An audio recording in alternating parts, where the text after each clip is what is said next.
Welcome back, ladies and gentlemen, to the National Championship, the Ascent, the show where we follow the rise of some of Counter-Strike's up-and-coming stars as they battle it out each and every week on ESEA's Rank G leaderboard. My name is Paul Enverum Todd Kill, once again joined by our resident Counter-Strike expert, James Jamerson Lee. Week number 3, how you feeling? I'm feeling great, and this is such a fantastic way just to round out the year. It absolutely is. We've had 3 amazing shows this year. We got way more action-packed adventure coming at you next year in 2019. But again, as you said, what a way to finish it off here. We have a stellar player to talk about tonight. I'm so very excited about it. But before we do that, let's go over some formatting. Let's talk a little bit more about what we do here. And that, of course, starts off with our sister show, Base Camp, over on Mondays. Bach bringing you some of the best Rank G games, casting that, having a great time. And then, of course, we have the Ascent every single Friday. And that will continue to come to you in the new year, where we highlight one of the top stars on the Rank G leaderboard. We do a lot of amazing things. We talk about, the highlights. We break down. We go hyper into the analysis. And, of course, we look a little bit more. We learn a little bit more about the Counter-Strike community. Yeah, and there's plenty of community to go around. So I can't wait to get into those Twitch clips later on. Oh yeah, every single week I have a blast reviewing those because those are legitimately our reactions. We intentionally don't watch them before the show so that we can have those quote unquote amazing reactions. The candid moments. The candid moments, yeah. Yes indeed. But I expect some other candid moments on the show because of course we get a chance to interview and talk to these amazing players, and we should introduce our player this time around. It's going to be Swifty, one of the top players on the Rank G leaderboard. If you've had an opportunity to play in Rank G, you've probably faced up against this guy. He's only played 9 games of Pugs on the ESEA ladder, but hey, 66% win rate, so 6 out of 9 games. Look at his other stats though, 1.53 KD, 215 eliminations across 9 games. And a 97.5 ADR to boot. Yeah. The 1.53 KD, that is pretty impressive. Means every time he's getting a kill, he's getting 1.5 on top of that as well. But that's just in Pugs. As you said, didn't play a whole lot of that. If we look towards his actual stats in the actual Rank G games, we can see that things went a little bit better for him there. Yeah, and as we see a drastic difference in the win rate, but that kind of happens when you play more games. 51.1 overall, kind of a coin toss there, but over 45 games played, he still put up great numbers. 1.1 KD, 829 frags throughout those 45 games. Oh yeah, and the number I really want to harp on a little bit is that 50% headshot rate. One of every 2 bullets that comes out of his gun is hitting somebody squarely in the face. I hear that does a lot of damage. I hear it does. I think it does. I think it does. Yeah. I feel like that's sort of the dream right there. Every 2 bullets you shoot, that's pretty darn good. But at this level, again, I would expect nothing less. It's surprising though. He's got a 50% headshot rate, right? But his ADR is a little bit lower, sitting at the lower 70s. And you'd imagine if you've got 50% headshot rate, you should have a higher ADR. Well, what that tells me is that he's playing it maybe a little bit more passively. He's not just firing bullets off willy-nilly. When he goes to take that shot, he makes sure he's lined up, he's in a good position, he's looking to connect with that shot. And I think that speaks to a little bit more patient style of play and, keeping calm under pressure. I feel like that's actually going to be a little bit of a story here as we talk about this play, because as we watch through some of these clips later on, I think keeping calm under pressure is sort of the hallmark here. Yeah, when you're playing against a lot of these players that are at very similar skill level to you, at times, some players can go off just off instinct alone, but you need to be able to play a reserved style, smart style Counter-Strike to be able to make it up the ladder. It's all about positioning. It's all about knowing where your opponents are, listening to callouts, and being in a position to execute on multiple kills back to back. But you know what? That's enough talk from us. We actually have Swifty on the line right now. We're going to pick his brain a little bit, learn a little bit more about his approach to Counter-Strike. Swifty, how's it going? Hey, how you doing? We're doing well. Oh yeah, so very well. We're going to talk to you and learn a little bit more about you because we just went through your stats. But I guess, the place to start is, what is your history with Counter-Strike? So I started playing Counter-Strike when I was around 6 or 7 years old. It was 1.6. My dad got me involved with it, and I just started playing it. And next, I started getting older. I started playing Source and Team Fortress 2, and I kind of just got involved with Counter-Strike like that. And when CS:GO came out, it was like something fun and new that I wanted to play. And when I saw the major came out, it was probably one of the things I wanted to do the most is go, professional. That's my thing to do now, playing CS:GO. Yeah, I remember those days. 1.6 running into like the 32-man dust lobbies, the 24/7 dust lobbies and stuff like that. Yeah, But those are fun. but now you know you're in ESEA, and pretty recently, you know ESEA is about 10 years old, but you've only gotten into it in about what the last 3 or 4 years. What prompted you to do that? I kind of just was looking for a team just to see to see if I can get on a good team. And so when ESC came to me, it was pretty weird at first because I didn't know what to expect. And when I was looking and searching for teams, I found buddies on in pugs that I made friends with, and next you know it, I started get on teams like that. And so when I'm playing ESEA now, it's uh, I'm always on a team, but I usually just don't really ends up well because some teams do on ESEA just uh, have those egos on you, and so you sometimes have to like just play those roles and have to listen to these roles. And so ESEA is to me is amazing to me right now. I love it, and I will always keep playing it just to get better. So Well, speaking of getting better, how crucial do you think it is, knowing that you have to put a certain amount of games in to rank up? How important is that to keeping your own individual skills sharp? I mean, every single week, how important are these games to you to getting better individually, teams aside, but individually as a player?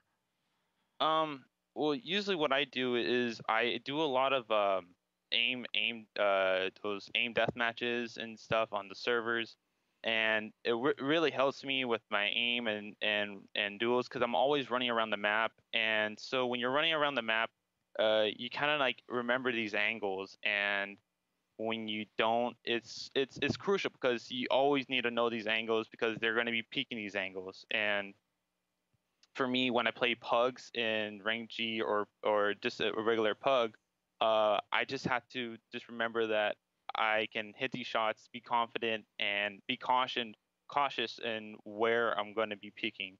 That's So great because we Yeah. were wondering about this last week of rank G play. You touted a 50% headshot rate on all the bullets you connected with, and so that answers that perfectly. Just grind out the aim maps. Yeah, just know those angles. And speaking of angles, we're actually going to review a clip with you right here in this interview. We're actually going to get your thought process and walk through it here. Now, you actually pull off some amazing angles in this clip. So walk us through this a little bit. It's this clip here on Mirage. I believe you've already watched it through, but just kind of walk us through your thought process for this. okay, so yeah, it was a 2v4 retake, and so I wanted to go to market door to hold the aggressive push towards market. And so there was already a guy at bench, so he got the call out, and I took out physics, and I just started to bait out this guy towards van, and he just jumped in the air, got killed. And so my buddy jumped out the smoke out of the window and called out there was a guy sight and get right. So I started to fight the guy get right here, and next thing you know, Hickey just comes out of nowhere and just comes between us, and it was a nice clean shot for me to hit him. And so right here, I just kept fighting him, and I had to be aggressive because I know that the time was ticking away. So I just had to like just be aggressive on him and show him who's the man.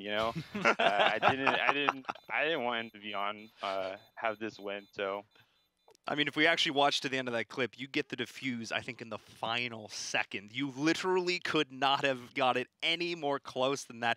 I definitely think you showed him who was the man in that last situation for sure. But yeah, it's great hearing your thought process on this because it seems like there's a very clear set of directions that you follow. It seems like you have a very clear idea of what you want to accomplish on every single push. Does that just come down to practice, or do you want to watch a lot of pro games? Where does that sort of mentality come from? I watch a lot of pro games. Watching a lot of pro games to me, it's a good practice to do. And when you analyze each pro, like for pros for me, I like personally is get right, simple, and I think a little bit of Olaf, back in the days. They have really good play style, and you have to understand their play style.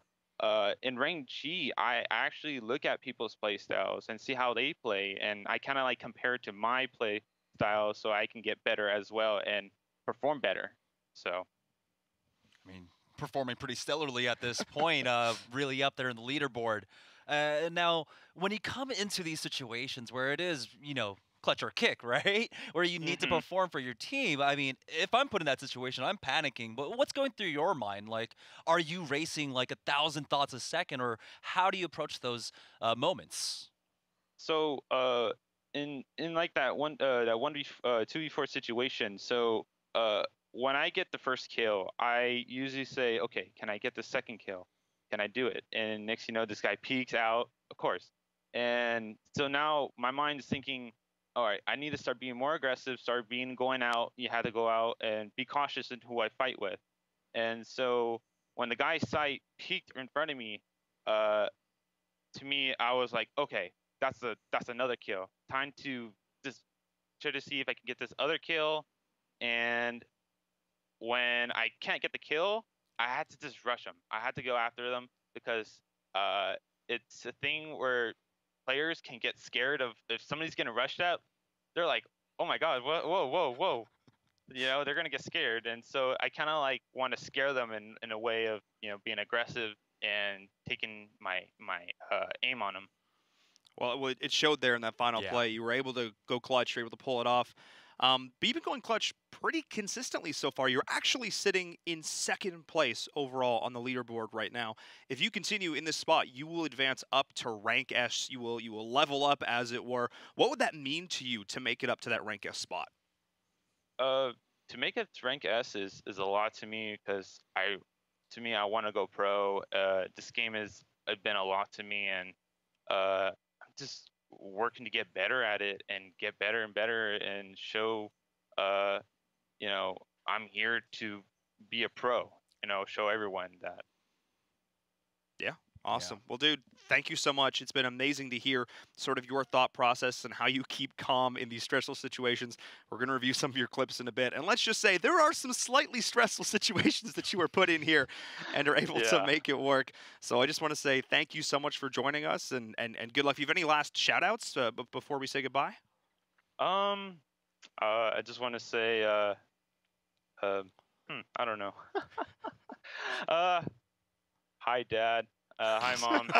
Thank you for watching me. Hope my brother can see this as well because he's into gaming as well. So I hope he watched these and grow up to be like me as well. So that's awesome. Well, I was going to give shout outs to the family, man. You got to appreciate that. Well, dude, thank you so much. Best of luck. Yeah, best of luck in all your future games. Thanks for talking to us. Thank you. Well, you heard it there. You got to give respect to the family at the end of the day because they're the ones helping to support you, helping to keep the dream alive.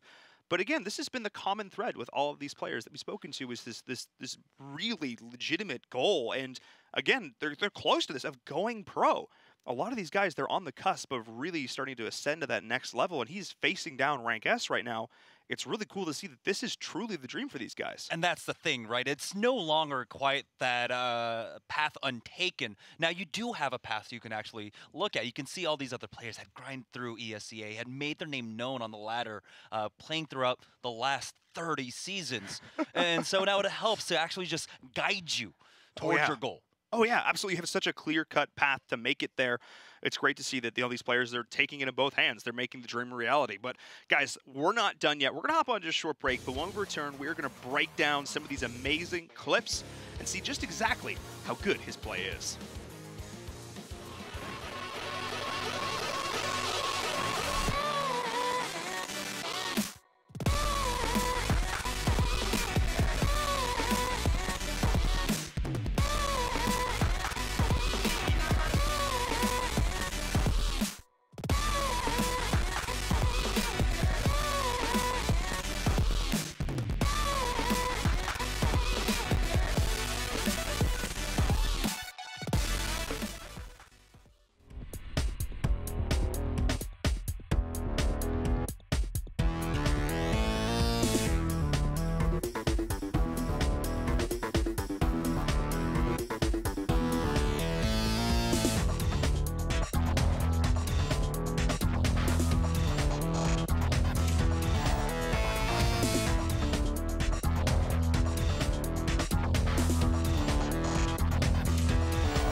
Welcome back, ladies and gentlemen, to the Ascent. I'm Inverum. That's Jamerson.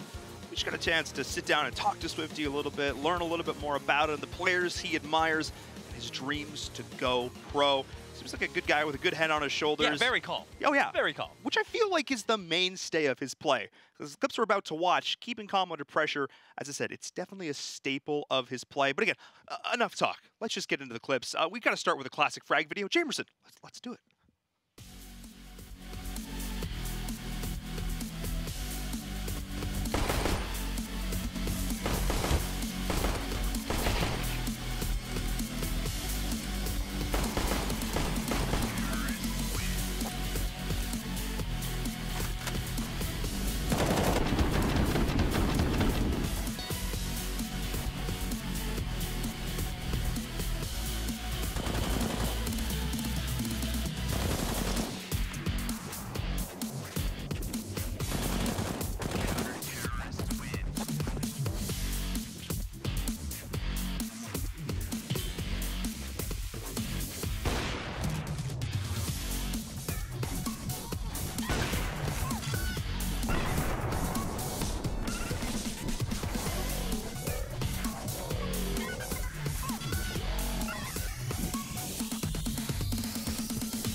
Well, as you can see there, it doesn't matter what gun you put in his hands. He seems to make, I think that's probably the most gun diversity we have seen in any one of these highlight reels, which just goes to show that even if you force it up, even if he doesn't have a lot of money in the bank, he can make it work with no matter what you put in his hands. And the thing is, you know, he talked about it himself during our interview that he did train himself through a lot of those aim maps, really honed in on those angles and which to hold. And you can see that that was a great display throughout the frag video. And he was holding great angles, smart angles, and playing it cautiously and smart. Oh, yeah, he was always putting himself in positions of cover, always able to step back if he needed to. He didn't step wide on any crazy angles. He just put himself in a good spot, got clean shots, didn't overextend, played a good, clean, simple game, which is what you need to do in order to grind out these consistent stats. Because, yeah, you can go off sometimes, and sometimes you might get the 4K, but consistent play round after round is what wins games. Exactly, and his aim is the consistency there. You know, you can always, of course, you know, working your way up through pugs, try to rely upon your aim, but instead he's playing it smart, right? He already knows he has good aim, but he can make it better just by pre-holding a lot of these angles, and that's something that, you know, a lot of people can learn to really up their game. Oh yeah, I mean, I could put the effort in, I could try and fall, or I could just put my crosshead. You can just walk into it and you can die, which makes life work smart and hard. That's exactly it. Well, you know what? He definitely plays smart in this next clip. It's our strategy highlight.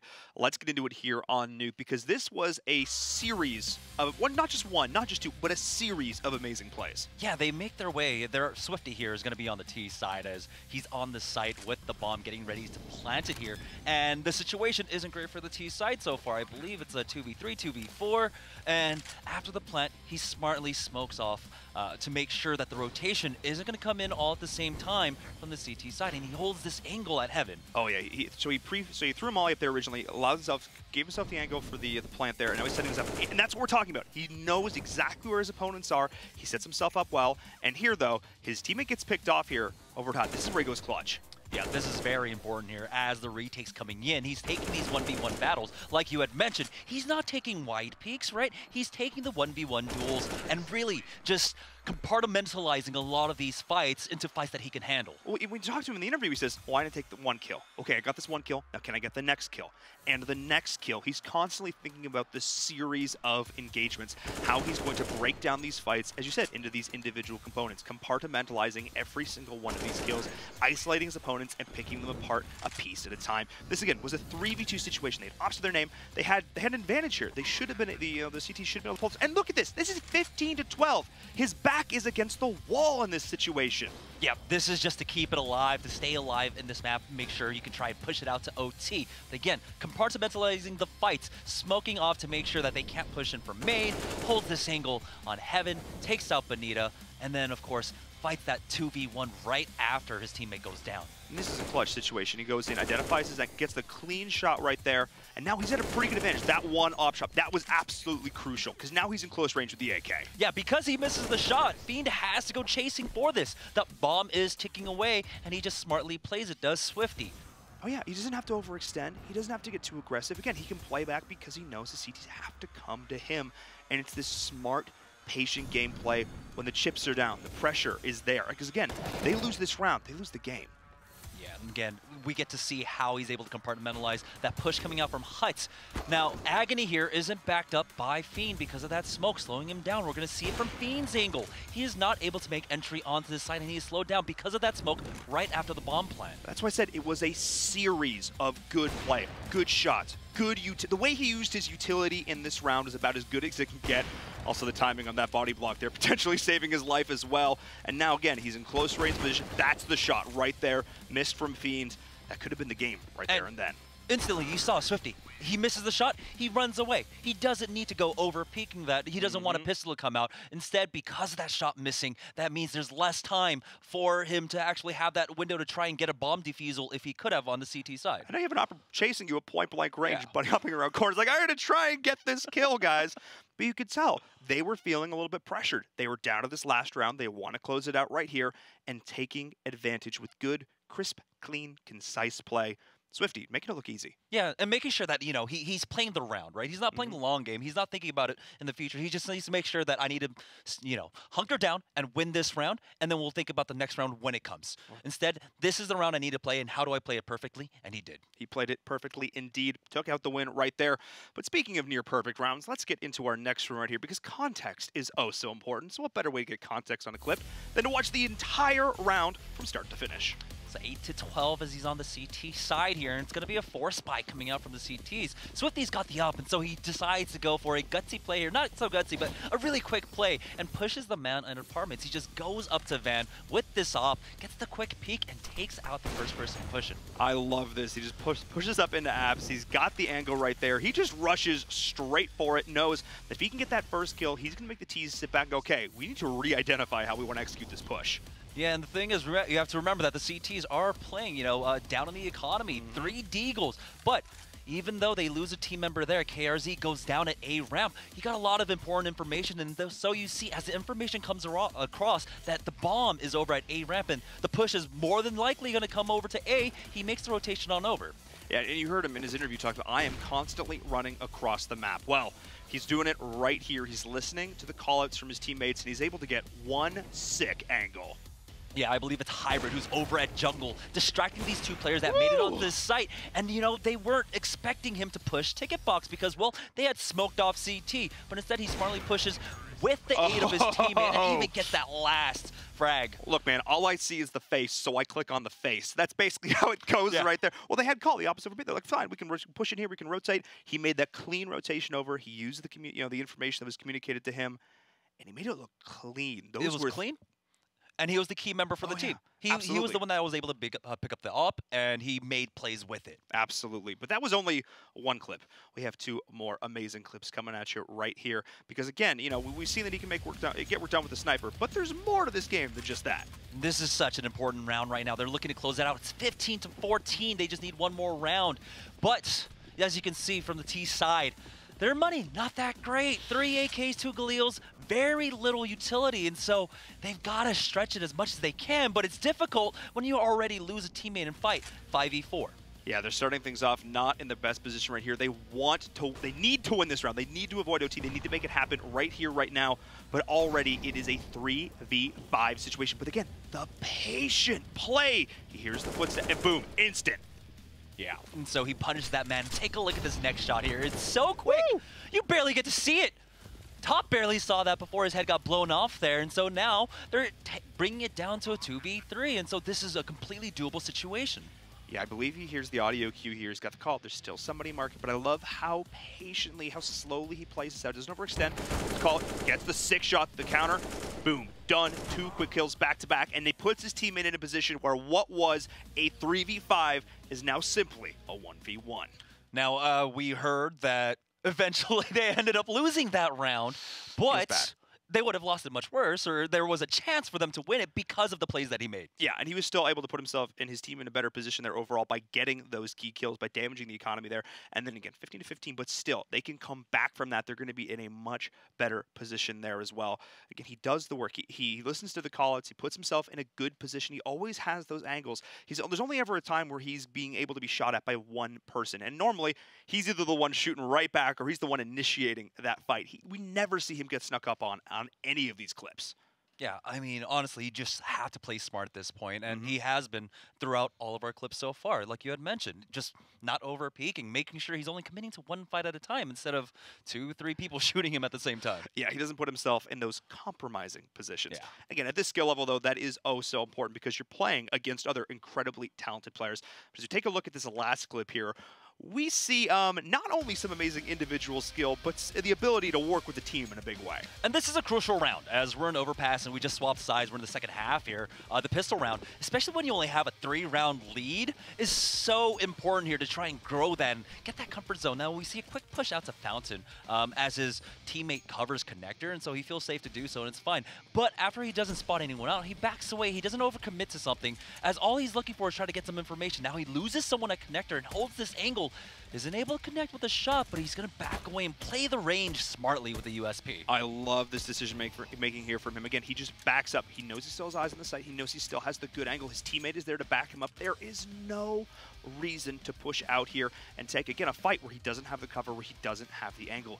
He's slowly going to push out here, but again, he has his teammate there, as you saw, backing him up from the site. Yeah, there's still one person over at A, and they tagged the person in bathroom, so he knows this lurk is going to be successful, and he gets it. And then instantly, after that pick comes out, we see the push onto the B site. 2 members coming out from Monster, 1 over at Connector, and they make the rotation on in, but his team plays this smart, and he plays this oh so smart too, holding the high ground here in Heaven. Oh, I love this play, and this is where all the team play comes into action right here. Watch the collapse from his team right now, coming in from every single angle, keeping him pinned down. You've got the covering fire, and then executing him right there. All 3 members pushing in. That is a no-win situation. And we got to see that mantra once again, right? He's not over-committing to these peaks. He's taking very smart peaks and making sure very little of his head is actually showing, very little of his body is showing, as he's committing to only one person at a time instead of just leaving himself wide open. Yeah, and he just sat back. He's like, look, you've got to come to me. I can play this slow. I can play this safe. I don't need to overextend. And he made it look easy there, connecting onto key shots, working with his teammates. That communication, the second the push came through from Monster, everybody rotates through. There was no hesitation. He used that information, got a perfect position in Heaven, and then just raiding down pain on his opponents. Yeah, I mean, if that's me, I'm instantly just jumping down. I'm like, yeah, I'm getting in this fight. Let's go. Woohoo! But no, he keeps a level head. And absolutely. That's a hallmark of some of the best players here in Rank G. Absolutely, because again, he is sitting in second position right now. We talk about the best players. Yeah. He is up there. He is so close to advancing up to that rank S. And again, these top 3 positions every single week are winning money. So it just goes to show that he's getting that validation every single time, saying, look, I know I'm pretty good and I have the cash to prove it. But as you can see there, amazing, consistent play from Swifty. One of the reasons he's there in the top 2. We're going to hop on to another short break. But when we return, we're going to have more amazing community action here, talking a little bit more about Rank G.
Welcome back to the National Championship, the Ascent, the show where we're following, again, some of those up-and-coming stars. My name is Inverum Jamerson. Had a chance to talk to Swifty a little bit, pick his brain about the Rank G experience, and also watch and highlight some of his stellar plays. Yeah, we were looking for those headshots. We got the headshots. We were looking for some great 1v1s and then, 4Ks, and we got all of it from him. I want 1v1 and 4Ks. I want nothing in between. I want only those 2 things. But no, we saw some amazing individual talented plays there from him, and also the ability to play with a team, utilize positioning, which I think is kind of the hallmark of players who are trending up towards that top tier pro level. Yeah. Because you can play well by yourself, but it's how you play as a unit that really matters. And definitely studying the pros, right? Because they do have the support system behind them to know where to position. So you might as well watch how they're positioning and take after that. Oh, of course. And there's so much amazing competitive Counter-Strike going on right now. And of course, also a ton of amazing players over on Twitch who are putting out so many fantastic clips. We're actually going to watch some right now because I heard there was some juicy plays this week. All right, I'm looking forward to it. Oh, We haven't seen these, by the way. No, so the first time. Ooh! Yeah, that was about my reaction as Yeah, well. that jump up shot. Yep. Nice. Easy peasy. It's an XQC, It's XQC, actually. there you go. Yeah. Oh, boy. I remember seeing that he was playing Counter-Strike. I didn't actually watch it. Yeah, yeah, oh boy. Well, let's see if the skills transfer over. Uh-oh. I think I answered my own question. Oh, yeah, he just got slept, and then they threw a self-destruct on top of him. That's the XQC. Yeah. Flom, another you can't Flom. primal rage with an op, apparently. Yeah. Oh, now get right. It's gonna be serious gaming now. Oh, nice, nice. We're It's coming full circle. ASMR CSGO, I love it. Yeah. We're gonna get right into it right now. I'm going inside. This is Here the we sound go. of a bullet dropping. And we're about to push in here. Looking for the one more. The peak. No. Okay. Okay. Everybody else is getting really excited though, which I feel like is kind of ruining this. Let's follow this. Come on. I'm ready. This flank is actually next level right now, Dead though. 5. Dead bomb train. Oh! Oh! Yeah, I'm peeking him. Oh, those USP shots. Ooh. Ooh. Wow. Oh, guys. Very nice. Guys. Very nice. So nice. Yo, that flank was actually sick. Oh, boy. All right, Welcome simple. to the Ascent ASMR. Yes, exactly. All right, simple next. Simple. All right. Yeah. This really is coming full circle. It really with our is. Interview. Yeah, seriously. These all the Ooh. players I love and admire. Well, here they are on your screen, wrecking face. 3v1. He already got the. Well, it was a 4v1. Now 3 down to 3. Oh! Push him. Yikes. Yikes. Oh. Oh, no. I can see where this is going. That's terrible. Okay, never mind. Never mind. Break cover. I'm just going to go murder you. It's fine. This is fine. Rotate on his side, I believe. Oh. Oh, no. It's a free plant. Oh, no. Oh, he baits him. That's smart.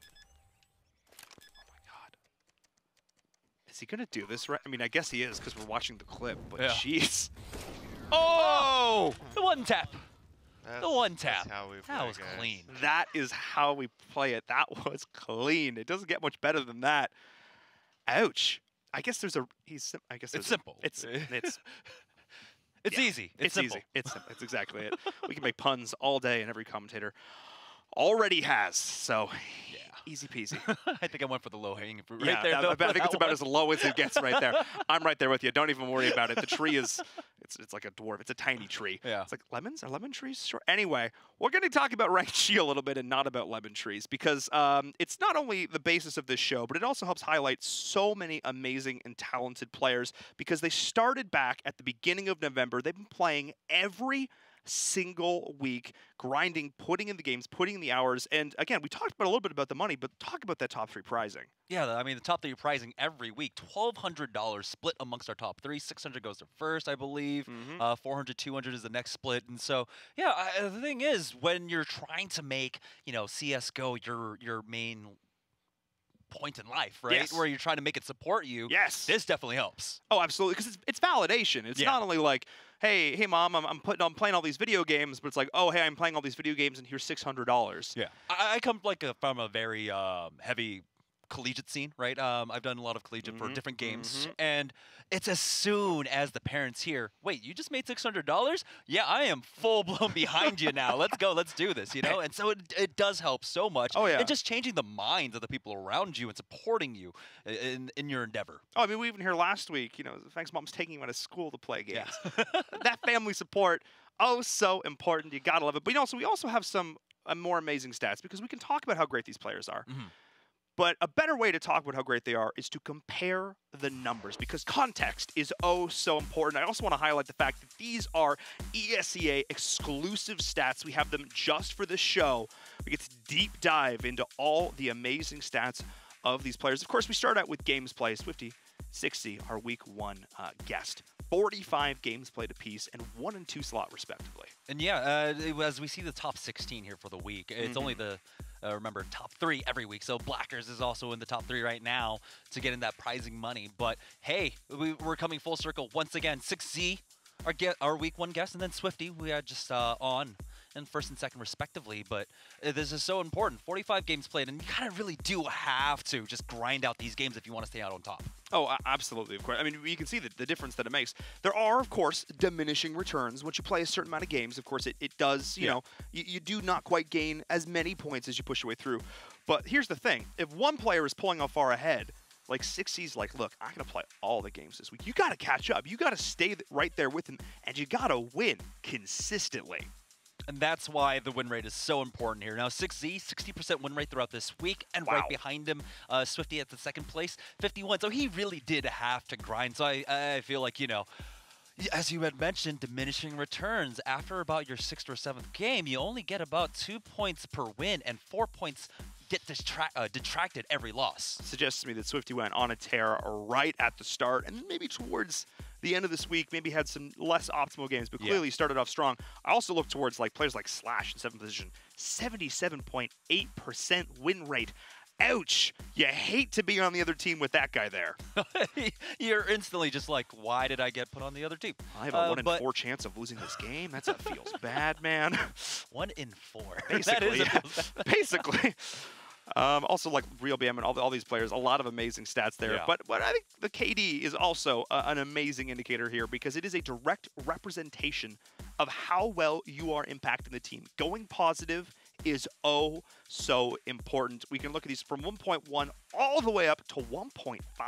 Yeah, I mean, just to be in the top 16, you need at least, at this point, 0.9 KD. You have to be able to at least trade away, and if you go positive, then that's fantastic. Absolutely. But again, kills are a part of it. Again, how you do damage over time is also the important stat. That's why we look at this ADR here. A lot of absolutely incredible ADRs. I have to look at Agony with the 101. Yeah. Yeah. I mean, we saw that out of, I believe, who was like 6Z in week 1 when we were like looking at his 93, individual stats for that week. Yeah, it was crazy. We thought 93. Yeah, that's great. But Agony at 101. But he's only in the 15th position, so, you know, maybe he's getting a little bit trolled by by matchmaking. Yeah, I mean, I'm just gonna play some more games there as well. You know, wasn't playing a ton of games, and I was I was praising the headshot percentage of Swifty overall, that 50%. But he's in good company. We're seeing all the way upwards of 58%. 58, yeah, on Katie. Katie, what are you doing? Hitting headshots. Hitting headshots, That's what she's doing. That's all she's doing.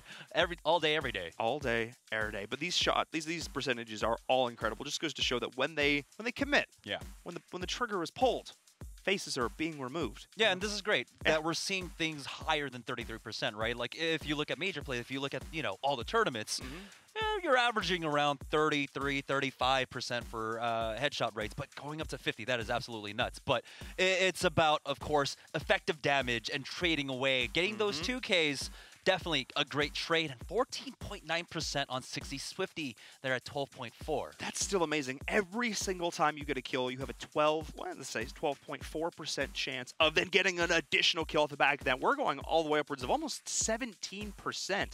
That's crazy, and that's just the 2K. If we go on to our 3Ks, that is a separate stat. So for some of these players, they have over a 20% chance every time they get a kill to get an additional follow-up kill. 1 in 5 times you are getting a multi-kill. That is absolutely crazy. And of course, that's it means so much more in context. That could mean putting your team in an early lead in the man advantage, or just equalizing it out from a disadvantageous position. And so those numbers do mean a lot. Oh, absolutely, because it means if you're pushing it onto a site, whether it's a take or a retake, there's a very good chance that if you can find one, you can find another kill, which just goes to show, again, positioning is also all so important in this, putting yourself in a position where you can convert on multiple kills at a time. Again, those were some exclusive stats there from ESEA. You can only find those here on the Ascent, but it allows us to deep dive just a little bit more to get a little bit more context. Again, context is so important. Yeah, you know, Counter-Strike, it's been an arena where like people have been fighting about stats and how to best utilize it over the last year. And so we're trying to offer as many tools as possible, and especially if the individuals themselves want to level up and they want to look at their own numbers. These are great numbers to have. Oh, absolutely, because I mean, there's some of these numbers that these players haven't seen. Yeah. They have no idea unless they went through and they manually grinded out the math themselves. But who's got the time? We do. We're going to show you all those amazing numbers, make it to top 16, and get a chance to have all those stats, compare against the best, and see where you stand. That's, again, part of the benefit of Rank G, is it puts you up there with equally skilled players and battling it out for that top all the way to Rank S. Because, as we said, they started out beginning of November, and now they're here. As we can see, these games played for the season. We talked about the season. For the season. So the season. Now, these are just the last week's stats. Let's deep dive into the season a little bit more.